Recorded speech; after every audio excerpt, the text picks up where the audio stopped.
Hai, kawan-kawan pecinta catur. Selamat datang kembali di Calvin Chess. Berikut ini saya akan membahas bagaimana cara menghadapi permainan catur yang paling sering digunakan dalam permainan, atau biasa disebut dengan nama Fried Liver Attack. Langsung ke permainan.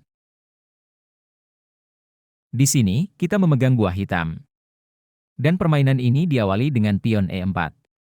Kita balas pion E5. Lalu kuda F3 mengancam pion pusat kita. Kita lindungi dengan kuda ke C6. Lanjut putih gajah ke C4. Kita balas kuda F6.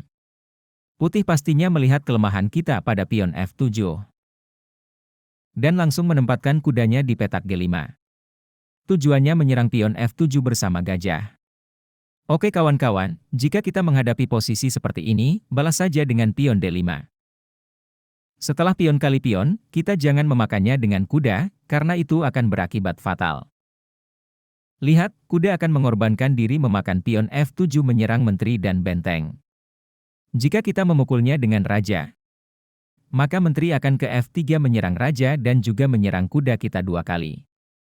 Kalau kita mencoba mempertahankan kuda dengan raja ke E6, pastinya kuda akan ke C3 menambah tekanan pada kuda kita dan tentunya posisi ini sangatlah tidak bagus buat kita.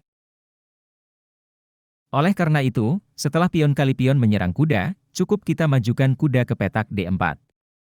Lalu putih melancarkan aksinya dengan pion maju ke D6 dengan tujuan membuka akses gajah ke F7. Di sini, kita balas saja dengan menteri kali pion. Dan jika gajah kali pion skak, kita majukan saja raja ke E7. Kalau putih rokade, kita majukan pion mengusir kuda. Setelah kuda pergi, kita dapat memakan gajah ini secara gratis. Atau jika setelah raja ke E7, putih memilih memundurkan gajah ke B3, kita pukul saja gajah dengan kuda. Pion kali kuda. Dan kita lanjut pion H6 mengusir kuda. Kuda mundur ke F3. Kita serang lagi dengan pion E4. Lalu menteri E2. Dan kita raja F7. Sekarang, putih harus melarikan kudanya. Jika kuda kembali ke G1, itu akan sangat buruk karena putih tak dapat rokade dan pengembangan perwira yang kurang aktif. Lalu kita bawa gajah ke petak G4 menyerang menteri. Pion menutup. Pion kali pion. Kuda kali pion. Kita benteng E8 dan menteri putih terjebak. Ataupun jika kuda lari ke petak H4, maka pion G5 dan kuda terjebak. Oke kawan-kawan, itulah yang akan terjadi jika putih memakan pion F7 dengan gajah. Sekarang mari kita bahas lagi apa yang akan terjadi jika putih memakan pion F7 dengan kuda menyerang menteri dan benteng sekaligus. Jika ini terjadi, maka langkah kunci atau langkah rahasia kita adalah menggeser menteri ke C6 menyerang gajah dan pion G2. Setelah kuda kali benteng, kita jangan terburu-buru memakan gajah yang gratis ini. Tapi, mari kita menyiksa putih dengan menteri kali pion G2 menyerang benteng. Benteng jelas kabur ke F1. Kita lanjut menteri E4 skak. Di sini raja tak dapat kabur. Dan jika ditutup dengan menteri, maka kuda kali menteri dan jelas kita sudah unggul.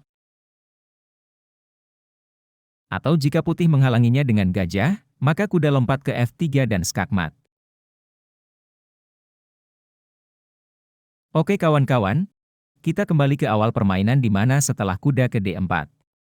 Nah, tadi putih memajukan pion ke D6. Sekarang bagaimana kalau putih memajukan pion C3 mengusir kuda?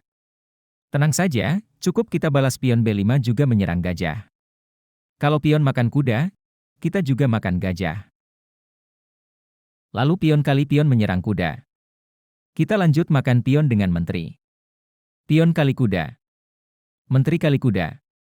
Pion kali pion. Dan gajah kali pion.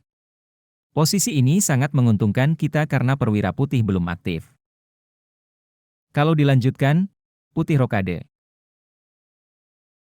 Kita gajah B7 ancaman skakmat. Pion G3. Kita rokade panjang.